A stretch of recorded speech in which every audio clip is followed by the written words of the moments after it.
Now, I do want to shift gears with a message to the Vatican tonight, specifically to Pope Leo, who has openly condemned America's war in Iran while seemingly enjoying a public fight with President Trump. First, let me give some context.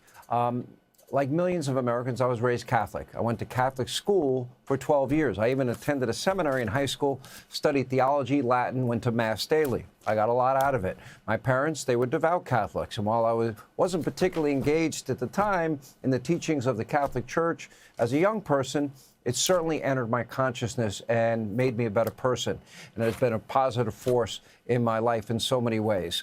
But as of today, I no longer consider myself a Catholic, and while I am a Christian, I left the Catholic Church in large part because of institutionalized corruption, and it was at the parish level, to the bishop level, cardinals, all the way to Rome. And, you know, the very top scandals, terrible behavior, frankly, went not only unchecked, but they never fully corrected it or dealt with it, and others at the Vatican have totally lost sight of the true meaning of the Bible and its teachings. I don't know why, for the first 1,200 years of the church, priests were allowed to marry. They changed that law. But right on cue, Pope Leo XIV is now seemingly more interested in spreading left-wing politics than the actual teachings of Jesus Christ. As the AP put it, quote, Pope Leo amplified his condemnation of America's conflict with Iran, saying that God does not bless any conflict and certainly doesn't side with those who drop bombs. Well, first, that is simply not biblically accurate. The Bible contains over 400 references to war, frequently depicting God as authorizing, commanding, intervening in battles like one that we all know, the battle between David and Goliath.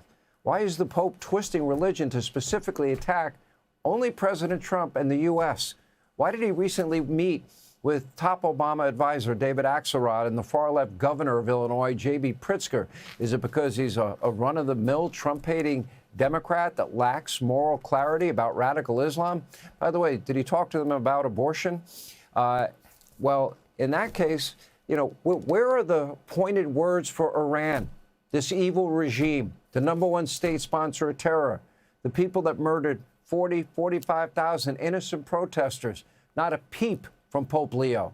Iran is now set to, you know, literally have 4 more protesters and hang them and kill them, including a woman. Nothing from Pope Leo.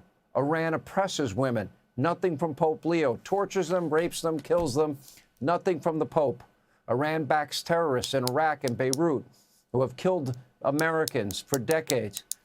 Nothing from Pope Leo. Iran drops bombs on holy sites and neighborhoods all over Israel, densely populated areas like Tel Aviv, and Pope Leo has not bothered to call them out by name.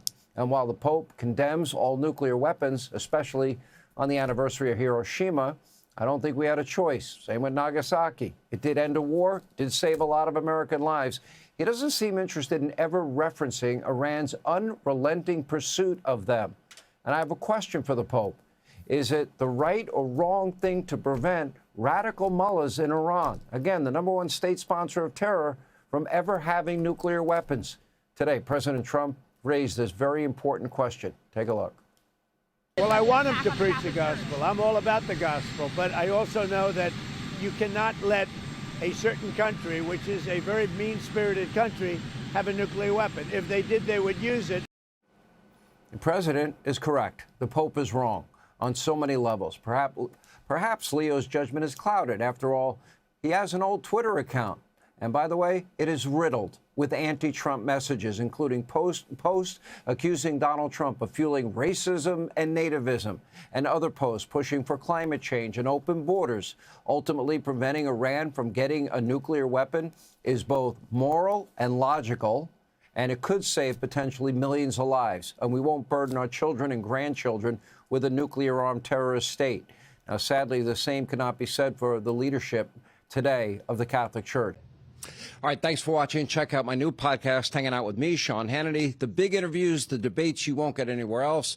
Like and subscribe for new episodes every Tuesday and Thursday.